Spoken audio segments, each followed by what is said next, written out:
Pemikiran Francis Fukuyama dapat diulas kembali dengan mempertimbangkan era disrupsi, yakni masa perubahan cepat akibat teknologi digital, globalisasi, dan transformasi sosial. Dalam konteks ini, gagasan akhir sejarah mendapat tantangan baru.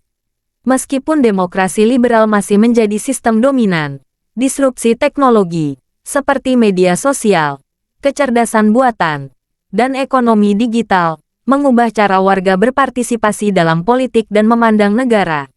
Perubahan yang cepat ini menimbulkan ketidakpastian, yang seringkali dimanfaatkan oleh aktor populis dan otoriter. Disrupsi teknologi juga berdampak pada kualitas demokrasi liberal yang dibayangkan Fukuyama. Media sosial, misalnya, mempercepat arus informasi tetapi sekaligus memicu polarisasi, disinformasi, dan politik emosi.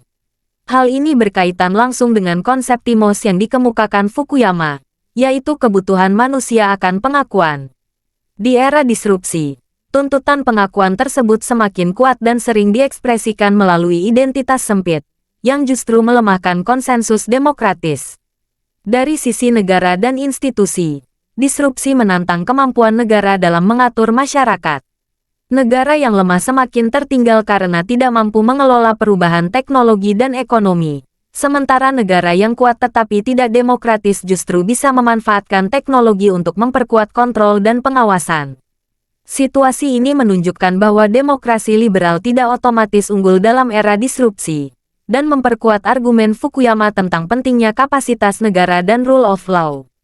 Disrupsi ekonomi, seperti otomatisasi dan gig ekonomi, juga memperbesar ketimpangan sosial.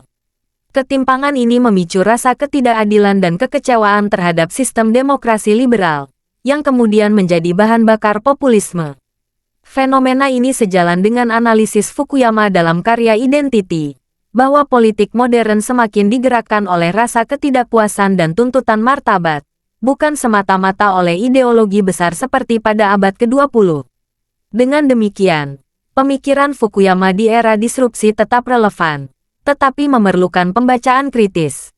Demokrasi liberal belum tergantikan oleh ideologi alternatif yang lebih unggul, namun ia menghadapi ancaman serius dari disrupsi teknologi, ekonomi, dan sosial. Tantangan utama saat ini bukanlah akhir sejarah, melainkan bagaimana demokrasi liberal mampu beradaptasi, memperkuat institusi, dan merespons kebutuhan pengakuan manusia secara inklusif di tengah perubahan yang cepat.